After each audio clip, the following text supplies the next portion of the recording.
Yes hello welcome students, welcome to my channel biology classes.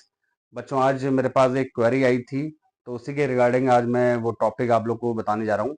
Video short रहेगा, important है, लेकिन किसी भी क्लास से रिलेटेड नहीं है। ठीक है, तो टॉपिक जो है वो लिखा हुआ है, बायोलॉजी का ही समझ लीजिए आप, मेडिकल से रिलेटेड है। तो थोरेसिक आउटर सिंड्रोम के बारे में मुझसे सवाल करा गया है आज। और जब मैंने देखा तो उसको मैंने सोचा कि आपके सामने लेकर के आऊं, और उम्मीद करता हूं कि आपको अच्छे से इजी लैंग्वेज में समझाने की कोशिश करूंगा। ध्यान से सुनिएगा। तो ये क्या है थोरेसिक आउटर सिंड्रोम? पहले इसके बारे में मैं आपको इंग्लिश में जो लिखा हुआ है पहले पढ़ के बता देता हूं, फिर समझाऊंगा। तो disorder that happen due to compression of nerves और blood vessels in your lower neck and upper chest. तो ये पॉइंट है जो कि थोरेसिक आउटर सिंड्रोम के लिए लिखा गया है। एक्चुअल में ये होता क्या है बेटा? ये एक्चुअली डिसऑर्डर है, मतलब एक तरह का विकार कह सकते हो, एक तरह की प्रॉब्लम कह सकते हो, एक तरह का मतलब डिसफंक्शन कह सकते हो। ठीक है, और ये है क्या एक्चुअल में? यहाँ पर कंप्रेशन किस चीज पर आ रहा है बेटा? ये कंप्रेशन आ रहा है किसके ऊपर? नर्व्स के ऊपर और ब्लड वेसल्स।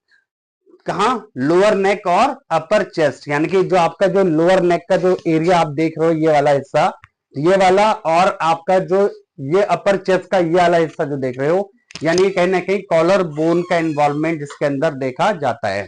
अभी उसको समझा रहा हूं। तो होता क्या है कि यहां इस एरिया में आपके क्या निकल करके जाती हैं? ब्लड वेसल्स निकलती हैं और नर्व्स निकलती हैं, और इनके ऊपर कंप्रेशन आता है, यानी कि दबाव आता है। अब दबाव किस चीज का आएगा? अभी मैंने आपको बताया कि यहां पर बोन्स और मसल्स रेस्पॉन्सिबल हैं जो कंप्रेशन यानी कि दबाव डाल रही हैं, और इस वजह से जब ये दबाव आएगा तो उस वजह से होगा क्या कि जो ब्लड वेसल्स में ब्लड फ्लो होगा, और जो नर्व्स जो आपका क्या लेकर के जाते हैं? सिग्नल्स लेकर के जाते हैं, ताकि आपका बॉडी इजिली कोऑर्डिनेट कर सके मूवमेंट्स वगैरह में, तो वो इफेक्टेड होगा। ठीक है, प्रॉब्लम्स तब क्रिएट होती हैं। ठीक है, अब देखो यहां पर क्या लिखा है मैंने? Bye bones and muscles. तो मैंने शॉर्ट में यहां पर इसलिए लिख दिया ताकि आप जब इसको पढ़ो तो आपको समझ में आना चाहिए कि कंप्रेशन जो आ रहा है वो बोन्स और मसल्स की वजह से आ रहा है। और यहां पर बोन कौन सी है बेटा? जिसे आप क्लेविकल बोन भी कहते हो और कॉलर बोन के नाम से भी वो जानी जाती है। और ठीक उनके ही नीचे की तरफ क्या होती है आपकी? क्या देखी जाती है बेटा? ब्लड वेसल्स और नर्व्स। ठीक, तो ये कहीं ना कहीं अब दब रही हैं। जब ये दबेंगी, जब इस पे कंप्रेशन आएगा, तो उस टाइम पर ये डिसऑर्डर देखने को मिलता है जिसका नाम है थोरेसिक आउटर सिंड्रोम। ठीक, अब देख लो ये है क्या। अब इसमें एक पॉइंट ये आपका बताने जा रहा हूं मैं आपको थोरेसिक आउटलेट के बारे में। तो ये क्या है बेटा? Refers to the opening between your neck and chest. तो मैंने आपको फिर बताया कि ये आपका नेक वाला एरिया आ गया, लोअर नेक, और ये आपका अपर चेस्ट। ठीक, तो ये ओपनिंग हो गई एक तरह से। यहां पर जो ओपन पार्ट आप देख रहे हो, यानी जो मिलने वाला पार्ट है, यानी नेक्स्ट लोअर वाला और अपर चेस्ट, यहां पे आप मिल रहे हो। यहां पर कॉलर बोन है बीच में। ठीक है, तो this opening is a passage way of brachial plexus.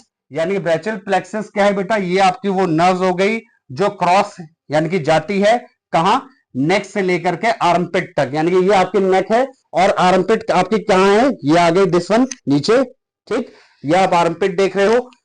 फिर साथ ही साथ सब क्लेवियन आर्टरी, यानी कि सब क्लेवियन आर्टरी और वीन्स दोनों क्या कैरी करते हैं बेटा? ये दोनों के दोनों क्या है? ब्लड वेसल्स हैं जिसमें ब्लड फ्लो होता है। एक आर्टरी है, दूसरी वीन है। ये सब आपका कहां से निकल करके जा रहा है आपका बेटा? ये आपकी क्लेविकल बोन की नीचे से निकल करके जा रही हैं। ठीक है, इस पॉइंट को आपको याद रखना है, समझना है। और पार्ट कौन सा है बेटा? Just lower of the neck and upper of the chest, इसके बीच में बोन आ गई, और ये सब चीजें यहीं से निकलती हुई जा रही है। तो अब यहां पर कंप्रेशन किसकी वजह से पड़ रहा है? बोन की वजह से भी, क्लेविकल बोन यानी कॉलर बोन की वजह से, और वहां की मसल की वजह से। ठीक, उस वजह से क्या होता है? आपका जो मूवमेंट फ्लो होता है ब्लड का, वो इफेक्टेड होता है। और साथ ही साथ जब आपकी नर्व्स दबती हैं तो कहीं ना कहीं इस तरह की प्रॉब्लम आएगी। पेन वगैरह देखा जाएगा। कहां पर पेन देखा जाएगा? नेक में, चेस्ट में और आर्म में, यानी कि आपके हाथ में। ठीक है, अगर इस तरफ है तो इस वाले हाथ में पूरा आपको क्या देखने को मिलेगा? पेन देखने को मिलेगा। उसमें सिम्टम्स क्या आ जाते हैं बेटा? जैसे कि पेन आ गया, टिंगलिंग का मतलब क्या हो गया? झंझनाहट। ठीक है, तो ये टिंगलिंग जो होते हैं, झंझनाहट जो है वो कहीं ना कहीं नर्व्स के दबने की वजह से भी और ब्लड वेसल्स के दबने की वजह से भी महसूस की जाती है। और नमनेस का मतलब क्या हो गया, ज्यादा देर अगर कोई चीज दबी रह जाए तो जाहिर सी बात है वहां पे सुनपन आ जाता है। तो इसलिए आम के अंदर झुंझुनाहट भी देखने को मिलेगा, या जो अफेक्टेड पार्ट होगा, जैसे कि मैंने आपको नेक, चेस्ट और पेन बताया, तो इसमें आपको तीनों चीजें ही देखने को मिल सकती हैं। ठीक है, तो बैक टू द पॉइंट, यहां तक मैंने आपको बताया कि ये सारी चीजें जो हैं आपकी थोरेटिक आउटलेट हैं, और इसी में जब दबाव बनेगा इन चीजों पर तो आपको ये सिम्टम्स देखने को मिलेंगे। ठीक है, ये आपको महसूस होगा, यानी कि पेन आपको इन तीनों चीजों में महसूस होगा। अब पॉइंट आता है कि इसका रीजन क्या, मतलब ये होता क्यों, व्हाट इज द कॉज या व्हाट आर द कॉजेज। तो कॉजेज क्या है बेटा, ट्रॉमा। ट्रॉमा यानी कि एक्सीडेंट्स हो गया, इंजरी हो गई, ठीक है, चलते फिरते गिर गए, ठीक है, या फिर आप बाइक चला रहे हो, ठीक है, कहीं जा रहे हो, ड्राइविंग कर रहे हो, आप बाई चांस क्या हो गया, आपका एक्सीडेंट हो गया, भिड़ गए, तो ऐसे में क्या होगा, अगर चोट यहां पे आके लगी है, ठीक है ना, तो दो चीजें इफेक्टेड हो गई। सबसे ज्यादा कंप्रेशन कैसे, क्योंकि बहुत दबाव कैसा होता है, बहुत ही हार्ड होता है, बहुत ही तेज होता है। तो ऐसे में एक तो कॉलर बोन और साथ ही साथ जो मसल वहां पर है रेस्पॉन्सिबल क्या कर रही है, कहीं ना कहीं इस थोरेसिक आउटलेट पर प्रेशर बिल्डअप कर देंगी, यानी कि कंप्रेशन की वजह से। और फिर जब ये दोनों तीनों चीजें, जब आपकी ये तीनों चीजें जो है, यानी कि ब्रैचियल प्लेक्सिस जो नर्व है, फिर आपकी सब क्लेविन आर्टरी और सब क्लेविन बीन, ये क्या हो जाएंगी, कंप्रेस होने की वजह से दब जाएंगी। ठीक है, और इसमें इस तरह से फ्लो जो होगा या तो कम हो जाएगा या फिर बंद हो जाएगा। ठीक है, तो सुनपन, झंझनाहट, दर्द इस तरह से स्टार्ट होता है। तो वही चीज मैं आपको बता रहा था, ट्रॉमा में आपको ये समझ में आ गया होगा, इंजरी वगैरह की वजह से भी होता है। कॉन्जेनाइटल यानी कि जन्मजात भी हो सकता है, जैसे मान लो कि पेरेंट्स को अगर ये प्रॉब्लम थी, किसी को भी हो सकता है, जैसे माँ को भी हो सकता है, बाप को भी हो सकता है, या दोनों को भी अगर ये प्रॉब्लम हो रही होगी तो बच्चे के अंदर ये थोरेसिक आउटर सिंड्रोम आ सकता है। ठीक है ना बच्चों, ये पॉइंट भी आपको समझ में आ जाना चाहिए। ठीक है, सिंपल वे में समझा रहा हूं। अब एक चीज जो सबसे इंपॉर्टेंट है उसको ध्यान रखना, यहां पर मैंने ये पॉइंट लिखा हुआ है वाइग्रस आर्म मूवमेंट्स, और ब्रैकेट में है स्पोर्ट्स। तो जो स्पोर्ट्स पर्सन होते हैं, यानी कि जो खेल कूद में ज्यादा हिस्सा लेते हैं, जो एथलीट्स हो गए, क्रिकेटर्स हो गए, ठीक है, वॉलीबॉलर्स हो गए, बास्केटबॉलर्स हो गए, मतलब ये जो जितने भी आपके क्या है प्लेयर्स हैं, इनके अंदर क्या होता है कि अगर बहुत ज्यादा आर्म मूवमेंट हो रहा है, क्या हो रहा है बेटा, आर्म का मूवमेंट, चाहे वो लेफ्ट हो या राइट हो, ठीक है, जब बहुत ज्यादा मूवमेंट होगा तो कहीं ना कहीं क्या हो सकता है कि मूवमेंट होने की वजह से आपकी मतलब इंजरीज हो सकती है, स्वेलिंग वगैरह आ सकती है, ठीक है, कभी झटका लग जाए, स्ट्रेन आ जाए, स्प्रेन हो जाए, मोच लग जाए, मोच आ जाए। तो ऐसे में जब आपके अंदर के इंटरनल मसल जब आपकी क्या होंगे, क्या हो जाएंगी, इन्फ्लेम्ड हो जाएंगी, इन्फ्लेमेशन हो जाएगा, स्वेलिंग हो जाएगी, तो वो कहीं ना कहीं दूसरी और किस पर, दूसरे आपके जो एनाटॉमिकल जो स्ट्रक्चर्स हैं उसको पर प्रेशर डालेंगी। और जब वो प्रेशर डालेंगे तो ऑब्वियस सी बात है वहां पर जो इफेक्टेड पार्ट है वो क्या है आपका, ब्रैचियल प्लेक्सस, सबक्लेवियन आर्टरी और सबक्लेवियन वीन्स। और ऑब्वियस सी बात है जब इसके ऊपर सूजन की वजह से प्रेशर आएगा तो क्या कॉज हो जाएगा, थोरेसिक आउटर सिंड्रोम। तो यहां तक मुझे उम्मीद है कि आप लोगों को समझ में आ गया होगा। अब इसका ट्रीटमेंट देख लो, ट्रीटमेंट क्या है, यहां पर ट्रीटमेंट में फिजिकल थेरापी बताया गया है, यानी कि आप जानते हो फिजियोथेरापी।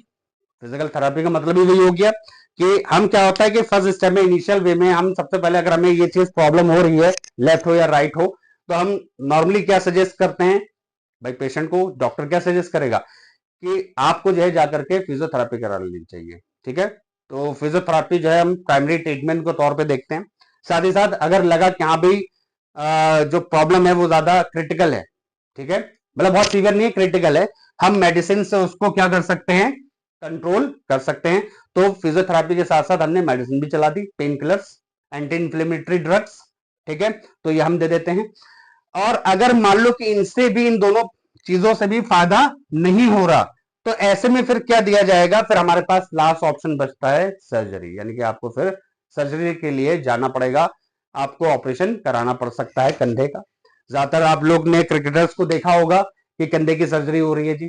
तो कंधे की सर्जरी क्यों हो रही है, क्योंकि वो कहीं ना कहीं थोरेसिक आउटर सिंड्रोम से सफर कर रहे होंगे या करते हैं या कर चुके हैं, मतलब इस तरह बहुत सी एग्जाम्पल्स हैं। तो मैं आपको सिर्फ समझाने के लिए इस तरह से समझा रहा हूं। तो ऑब्वियसली ये सारी चीजें तो कवर हो गई। ये जो पॉइंट आपका रह गया वो देख लीजिए। Normally thoracic outlet is wide enough to allow these nerves and blood vessels to pass through easily. यानी कि जो थोरेसिक आउटलेट है, मैंने अभी यहां पे थोरेसिक आउटलेट के बारे में बताया था, ये तीनों चीजें आ गई। तो नॉर्मल थोरेसिक आउटलेट जो है, इसके अंदर ये जितने भी ब्लड वेसल्स आप देख रहे हो, सब क्लेविन आर्टरी हो गई, सब क्लेविन वीन हो गई, या फिर आपका जो नर्व हो गया ब्रैचियल प्लेक्सस हो गया, ये सब बड़े आराम से बड़े इजिली क्या हो जाते हैं, यहां से मूव करते हुए चले जाते हैं, क्योंकि ये काफी वाइड होता है एरिया। लेकिन इंजरीज की वजह से, ठीक है, या कोई वेरिएशन, एनाटॉमिकल वेरिएशन हो गया, यानी कि आप एनाटॉमिकल वेरिएशन का मतलब ये कह लो कि झटका आ जाए, आपकी हड्डी हल्की सी वो हो जाए, क्या मतलब थोड़ा सा ऑल्टर हो गई अपनी स्टर्म से, मतलब अपनी एरिया से डिसलोकेट हो गए हो जाना, तो उससे भी क्या होगा, प्रेशर कहां पर आ जाएगा, इन्हीं तीनों पार्ट्स पर, ठीक है। या फिर ये कह सकते हो कि जैसे स्प्रेन वगैरह, मसल्स वगैरह में क्रैम्पिंग वगैरह आ जाती है, मसल्स जो है मोच आ जाना, तो वहां पे सूजन आ जाती है। तो ये वही चीज मैं बताना चाह रहा हूं। तो इंजरीज तो है ही, लेकिन इनकी वजह से भी डिसलोकेशन ऑफ द बोन्स, या ये कह सकते हो कि इंफ्लेमेशन ऑफ द मसल्स, ठीक है, बिकॉज ऑफ द स्प्रेन, ठीक। तो ये कहीं ना कहीं इस पैसेज वे को फिर डिस्टर्ब कर देगा, किसको किसको बेटा, थोरेसिक आउटलेट को, जो कि काफी चौड़ा है, जिसमें ये सारी चीजें आराम से जाती हैं। प्रॉब्लम कब आती है, इंजरीज और इन्हीं एनाटॉमिकल वेरिएशन की वजह से, और तब आपके सामने जो पर्सन होगा वो थोरेसिक आउटर सिंड्रोम से सफर करता हुआ दिखाई देगा। होप कि आपको ये समझ में आया होगा। बाकी सब मैं आपको सिम्टम्स और पेन सिम्टम्स और ट्रीटमेंट आपको बता चुका हूं। आई होप कि आपको समझ में आ गया, सारी चीजें आपके सामने हैं, प्लीज आप इसको नोट कर लीजिए। Thank you very much students. और अगर समझ में आया हो, पसंद आया हो, तो लाइक और सब्सक्राइब करें, शेयर भी करें, और thanks for supporting me. Thank you very much students.